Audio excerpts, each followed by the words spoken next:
Foreign Affairs Minister Penny Wong joined me earlier. I started by asking her if Julian Assange is a martyr or a criminal. There are obviously a range of views about Mr Assange and his actions. What we believed was this matter had dragged on too long, that we needed to advocate on his behalf. We're really pleased that today, last night, we saw Mr Assange reunited with his family, and full credit to the Prime Minister who's led the advocacy on this matter.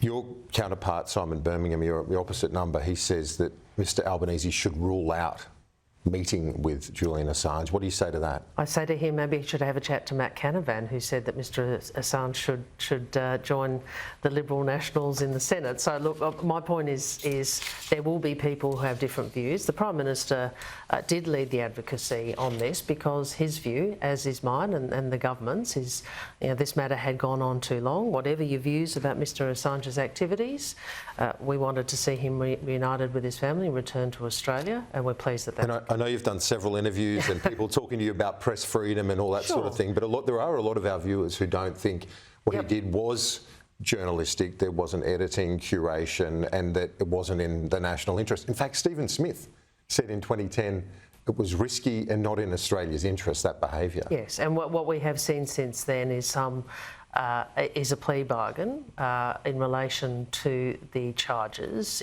which took into account the incarceration that Mr Assange has already been in. I accept that there are a lot of different views and some quite strongly held views in Australia about Mr Assange's actions. Our view was this matter had dragged on too long. He's an Australian citizen. We sought to advocate for him. You might have, I think on this show, I've made clear that this matter could only be concluded when legal processes are concluded. That's what occurred in the US court yesterday, and that enabled his return last night. Simon Birmingham also said that it was inappropriate for Mr Albanese to be the first person on the phone when Assange touched down.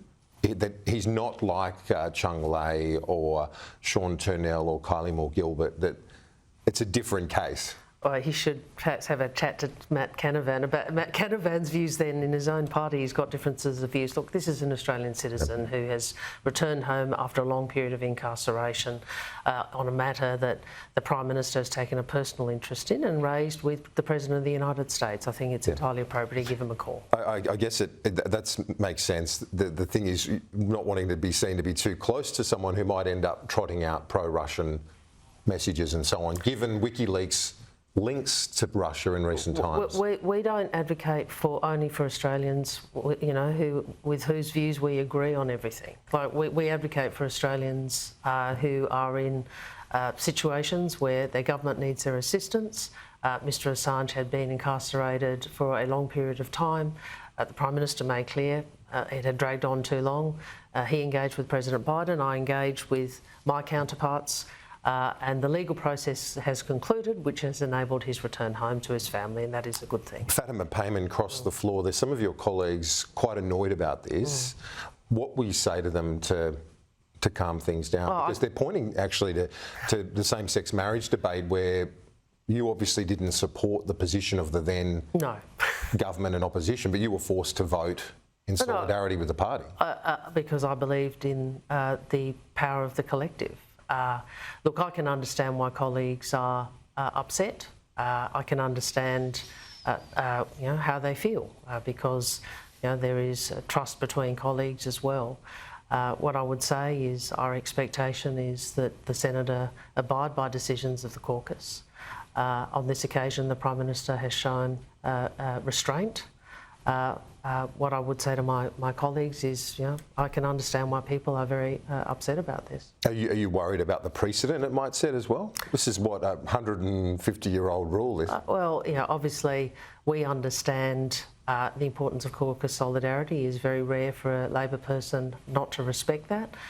It's a principle which has served us well, and we continue to believe that that is the best way to ensure the election of and continuation of Labor government. Do you think there's some room for a level of, I guess, punishment or well, the Prime response to Minister, this? as I said, has shown great restraint on this occasion. He has directed that she not attend the caucus. What I would say is that our expectation and the expectation of her colleagues is that Senator Payman abide by the collective solidarity. So if it happened again? Well, our expectation is that she observe the solidarity that all Labor people bring to their position. Foreign Minister, thanks for your time. I appreciate it. Great to be with you.